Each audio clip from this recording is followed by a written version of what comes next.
Зарим дөрвөөзөгчтэй нь бол 2 дугаар сууг яг одоо Улаанбаатар хотод 20 цаг тэг 2 минут болж байна. Би томчлуулгоо надад баримт байна. Энэ баримтыг тайлбарлая. Баримт дээр тулгуурласан магадлал таамаг дэвшүүлэх болно. Ингээд өнөөдрийн нэвтрүүлгийг хүлээн авч үзнэ үү. Хууль зүйн сайд Тэмүүжинтэй нэр холбогдсон охины өмгөөлөгч нэгэн мэдээллийн байгууллагт ярилцлага өгчээ. Тэрээр ярилцлагандаа өөрийнх нь үйлчлүүлэгчийг сэтгүүлч мөнх баясгалан шахалт үзүүлж хүчээр ярилцлага авсан. Тухайн ярилцлагыг авах тухай мэдээлэл аваагүй байсан. Мөн үйлчлүүлэгчээ дагаж 2 дугаар суваг телевизийн байранд ирээгүй гэж мэдслээ. Энэ тухай баримтыг өнөөдрийнхөө нэвтрүүлгээр сөхөх болно.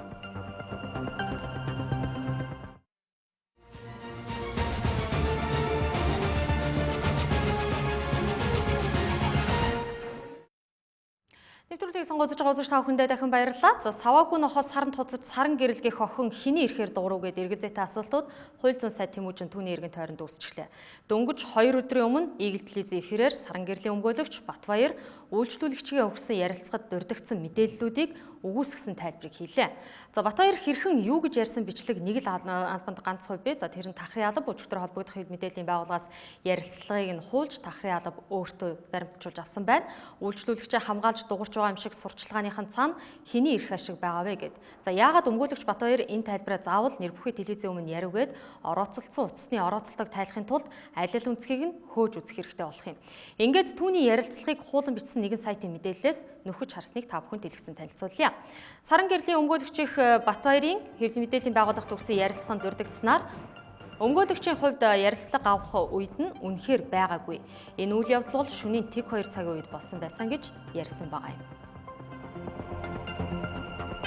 Яг ингэж Батбаяр өмгөөлөгч хэлээд үйлчлүүлэгч нь Батлан даалтад гарсан даруйда телевизийн ярилцлагад орох гэж байгаа үйлдэлийг нь зогсоо харахгүй хуйлдаан байсан гэх агуулгыг ярилцлагадаа гаргасан байгаа юм. Дараагийн баримтыг та бүхэнд үзүүлье. Энэ бол хууль зүйн сайд Тэмүүжинтэй нэр холбогдсон саран гэрэлгэх охин тоймч мөнх баясгалангийн цензургүй яриа ярилцлагын нэвтрүүлэгт орсон тэр оройн дүрсвэжлийг та бүхэнд танилцуулж байна. За манай телевизийн цензургүй яриа нэвтрүүлгийн тайзан дээр нэр бүхий 2 хүний дүрс бичлэг инхүү бичигдэж үлдсэн байгаа юм а. За үзэгч таныг хяналтын камерт бичигдсэн он цаг сар өдөр минутанд мөн л анхаарлаа хандуулахыг хүсье. Гэхдээ энэ тухай дүрс бичлэгийг та бүхэн дараагийн хэсэгтээ харуулах болно. За саран гэрэлж гэгчин 6 дугаар сарын 24-ний өдөр шүүхэн шийдвэр гүйцэтгэх ерөнхий газрын харьяа цагдан хорих 461-р ангиас Батлан даалтад гарсан байна. За тэр өдрийн үдшийн 22 цаг 11 минутад 2 дугаар суваг телевизийн байранд тэрээр өөрийн биеэр ирсэн. За энэ хооронд тэрээр ганцаараа уцаар ярьж түүний дэргэд хин нэгэн хянагчийн үр гүйцэтгэж байгаа хүндлэнгийн ирхэн байсангүй. За тэгвэл бичлэгийн үргэлжлэлийг та бүхэнд харуулъя. За түүний араас манай телевизийн байран дээр хин гихч итгээд ирсэн тухай баримтыг та бүхэнд доорх дүрс бичлэгээр харуулж байна.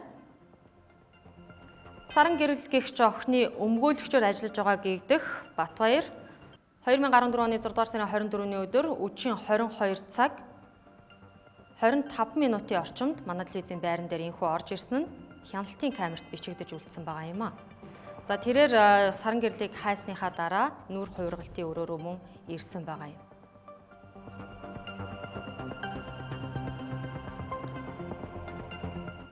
Холбогдох хогны өмгөөлөгч гэгдэх Батбаяр цензургүй ярилцлага хийхээс өмнө буюу саран гэрлийг 2 дугаар суваг телевизийн байранд ирснээс хойш 13 орчим минутын дараа манай телевизийн байранд ирсэн байгаа юм. За тэр эхлээд студи руу орж үйлчлүүлэгчээ хаана байгааг асуусны дараа нүүр хувиргалтын өрөөрөө очжээ. Энэ үед цаг хугацааны хэмжээр 2014 оны 6 дугаар сарын 24-ний 22 цаг 25 минутыг зааж байсныг дөнгөж сая та харлаа.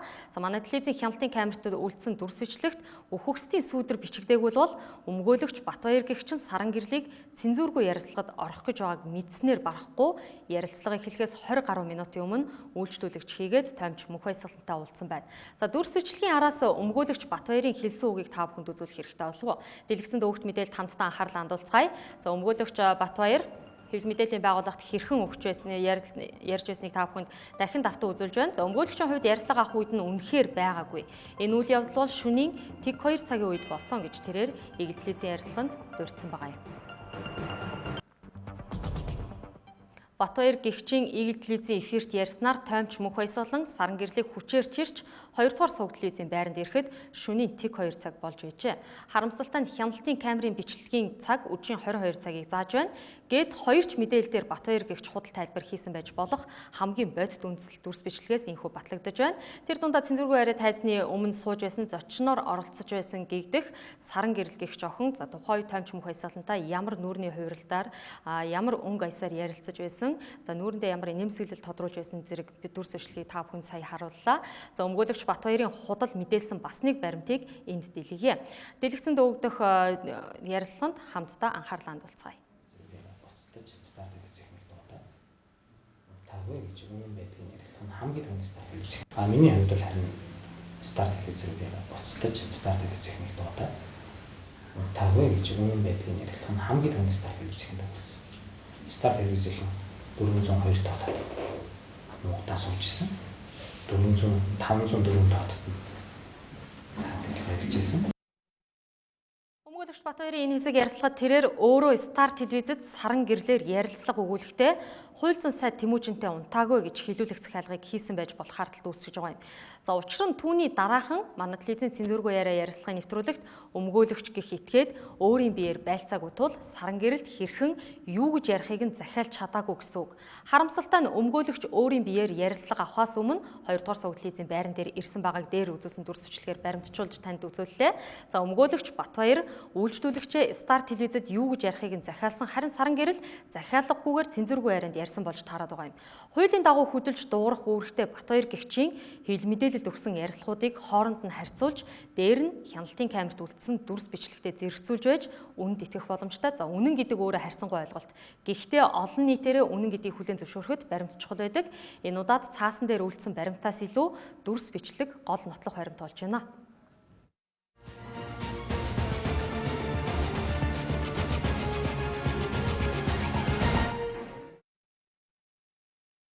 Өмгөөлөгч Батбаяр хуульчийн эрх зүйн байдлын тухай хуулийн хүрээнд үйлчлүүлэгчийн эрх ашигын төлөө ажиллах ёстой.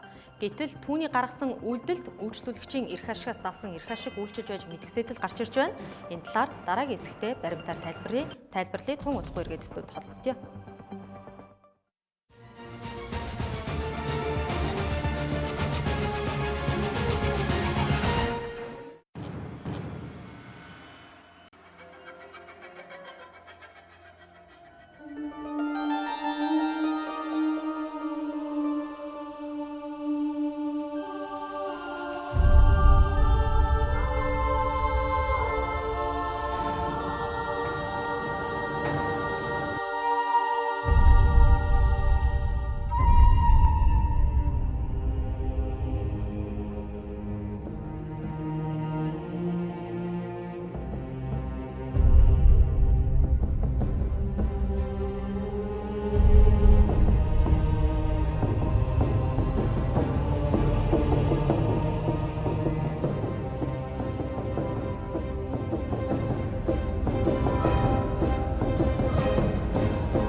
Нэвтрүүлгийг сонгож байгаа та үзэгч та бүхэндээ баярлалаа. За хууль зүйн сайд Тэмүүжингийн хуудуудаа үйлдэлээс эхлэлтэй саран гэрэл түүний өмгөөлөгчийн хэлсэн үгийн үнэн мөнийг тогтоох ажил хил мэдээллийн байгууллагуудын гол сенсац болж байгаа шүү байна. Энд бас нэг тайлбарыг залруулах баримтыг дэлгэх хэрэгтэй болж байна. За учир нь саран гэрэл гэх жохинд манай телевизийн зүгээс ямар нэгэн байдлаар дарамт ирсэн үү гэдгийг хүн хэлцэх хэрэгтэй.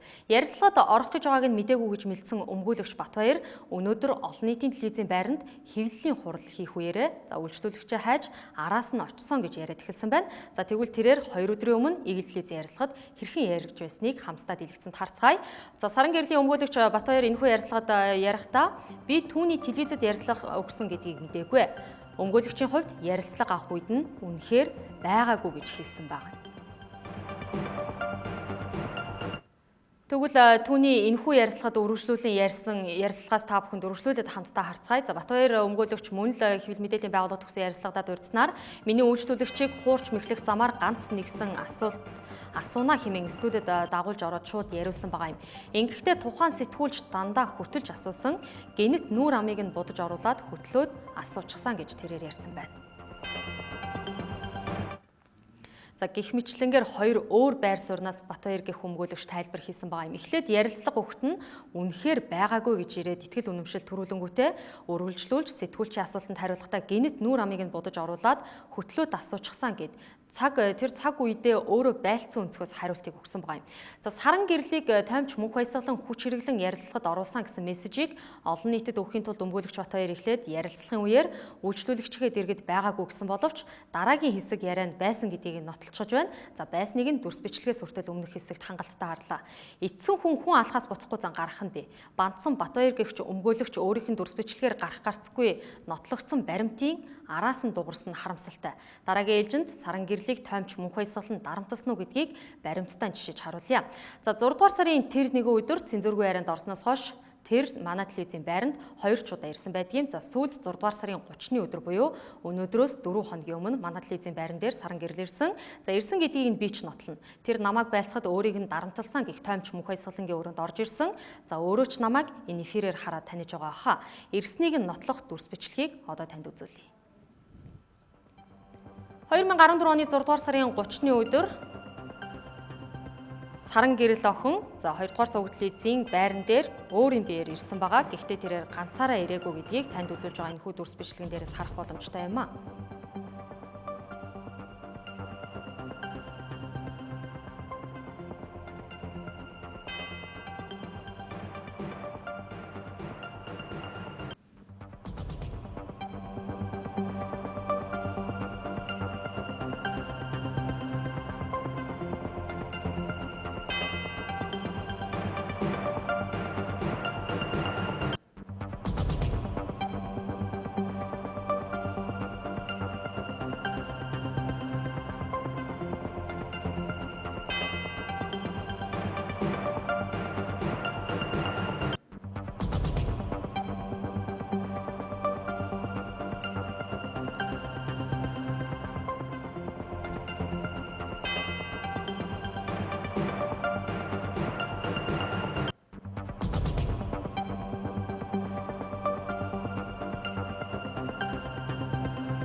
Өнгөрөгч 6 дугаар сарын 30-ны өдөр 19 цагийн орчим тэрээр манай телевизийн байран дээр ирсэн дүрс бичлэгийг дөнгөж сая 5 хүнд үзүүллээ. За хэрвээ саран гэрлийг дарамтлсан этгээд нь тоймч мөнх баясгалан мөн байсан бол тэр 2 дугаар суваг телевизийн бусад хэсгээр явахдаа ингэж айцсгүй алхахгүй байсан бах. Тэр өдөр үсээ боож нүдээ хар контроор будаж саарл линз зүүсэн цэцэгтэй улаан ягаан даашин зөмсөж гадуураа саарл задаа цам зөмссөн саран гэрэл хар цүнхөрж хар нүдний шилтэй явж байхыг нь тэр өдөр би ч харсан. За дахиад хэлэхэд нүдэндээ саарл линз хүртэл зүүсэн байсныг нь одоо ч нүдэндээ ил тод харж байна.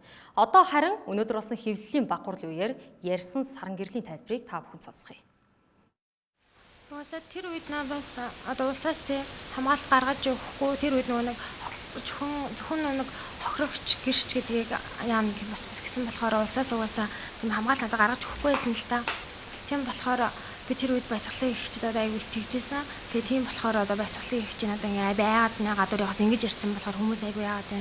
Танад ингээ хамгаалалт гаргаж өгөөч гэж би гуйсан. Тэгсэн чинь за би маргааш өглөө гаргаад өгөө гэдээ яг тэр ярилцсны маргааш надад гаргаж өгсөн. Тэр үед надад улсаас хамгаалалт гаргаж өгөхгүй байсан. За тийм болохоор тэр үед би баясгалан ихчэд аягүй итгэж байсан. Гадуур явахдаа айгаад байна. Та надад хамгаалалт гаргаад өгөө гэсэн чинь за би чамд маргааш хамгаалалт гаргаж өгье гэсэн гих мэдээллийг тэрээр дөнгөж сая өглөө.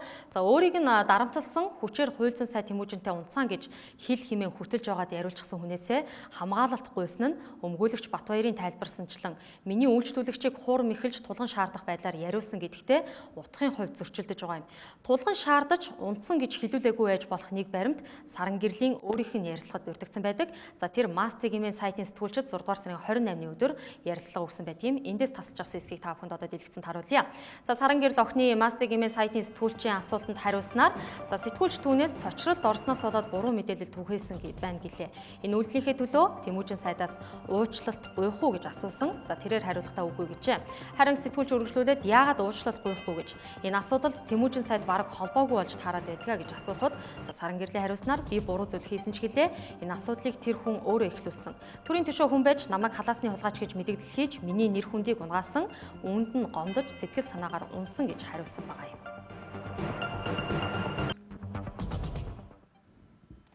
Буруу зүйл хийсэн ч гэлээ төрийн түшээ хүн өөрийг нь халаасны хулгайч гэж хэлсний төлөө тэр гомдоод Тэмүүжинтэй унтдаг байсан гэж цензургүй ярианд ярьчихжээ. Өөрийнх нь хэлснээр ийм ойлголт бууж байгаа юм. За тэгэхээр энд тоймч мөнх баясгалан Саран гэрлийг алавдаж ус тэр өөрөө л гомдсондоо тэгээд хэлчихсэн утгатай болж таарлаа. Түүнийг хинч алавдаагүй учраас тэр мөнх баясгалангаас хамгаалалт хүссэн байна гэдэг ойлголт энд буух юм. За харин яагаад өөрийг нь хамгаалах үүрэгтэй өмгөөлөгчөөсөө хамгаалалт хүссэнгүй вэ гэдэг асуудлын гол байж мэдх юм. Энэ тухайн нэвтрүүлгийн дараагийн хэсэгт ярья.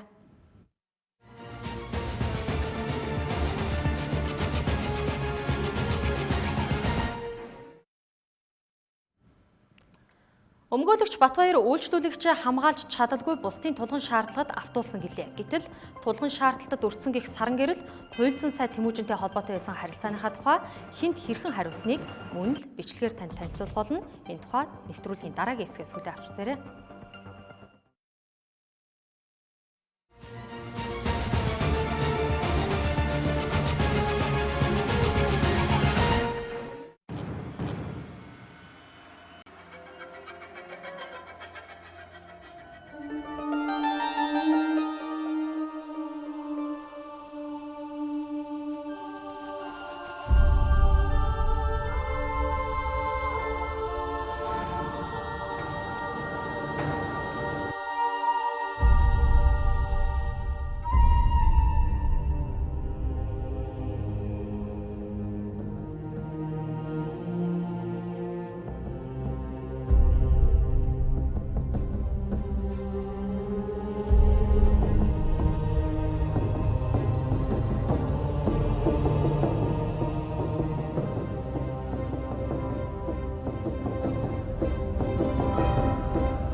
Энэ бол 2 дугаар сувг баримт тайлбарын дараагийн хэсгийг та бүхэнд үргэлжлүүлэн танилцуулъя. За тулгын шахалтад орж улмаар хуульцсан сайд Тэмүүжинтэй унтсан гэх мэдээллийг өгсөн Саран гэрэл дараагийн ярилцлагадаа унтаагүй гэж ярьж эхэлсэн байт юм а.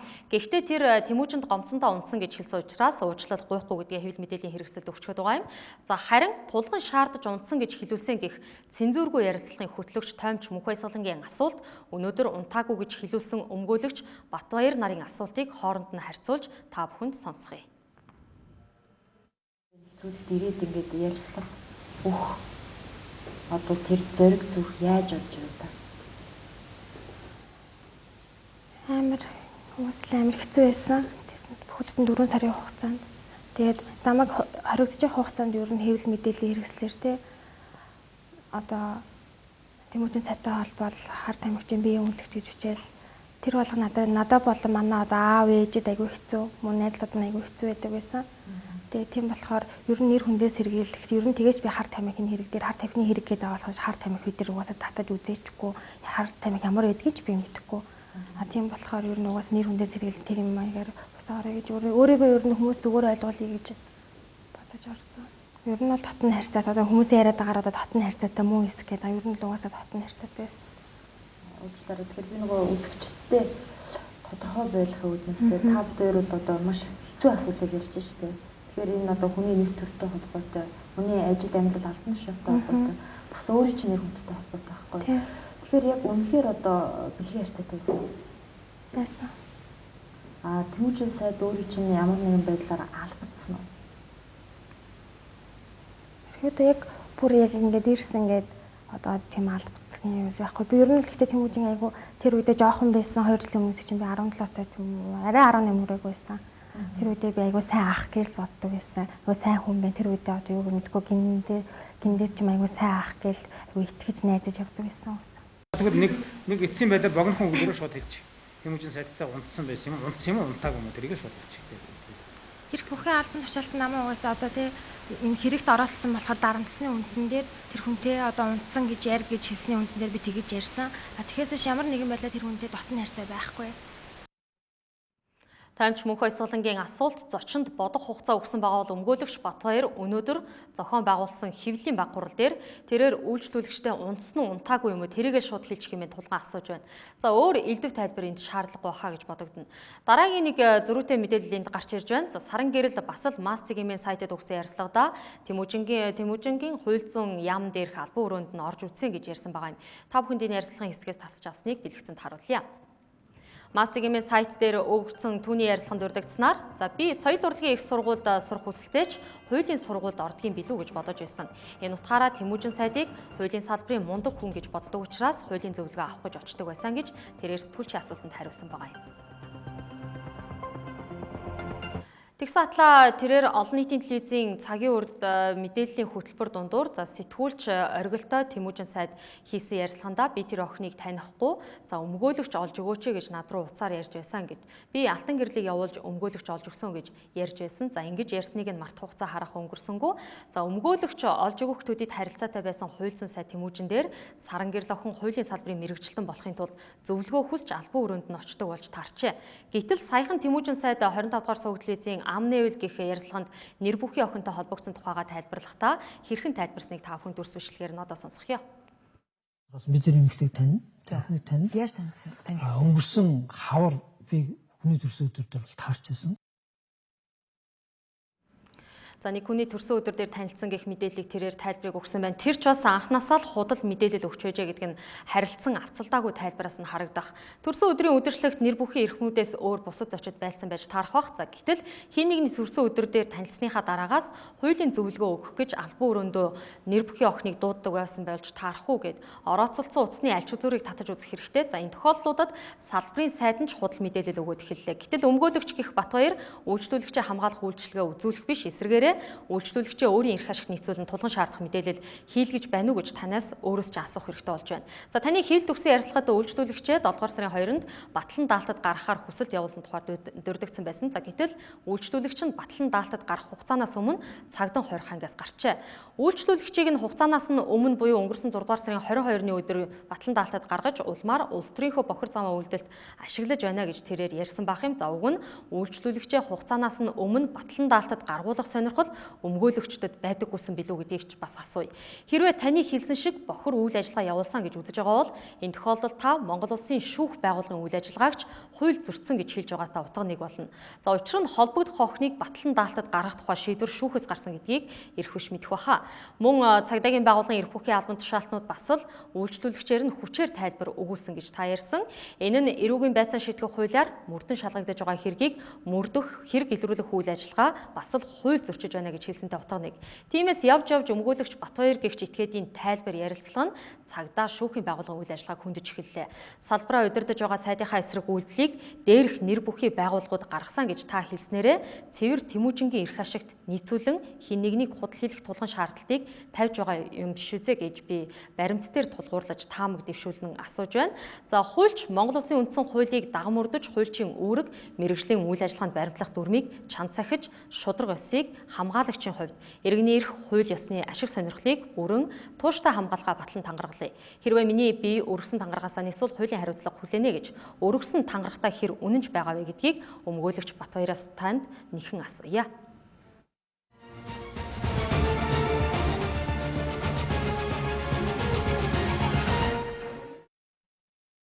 Энд хүрээ танд үзүүлэхээр илтгэсэн өнөөдрийн баримт тайлбарын дугаар дуусч байна. Анхаарлаа хандуулсанд баярлалаа. Студид Дүлгэн ажиллалаа.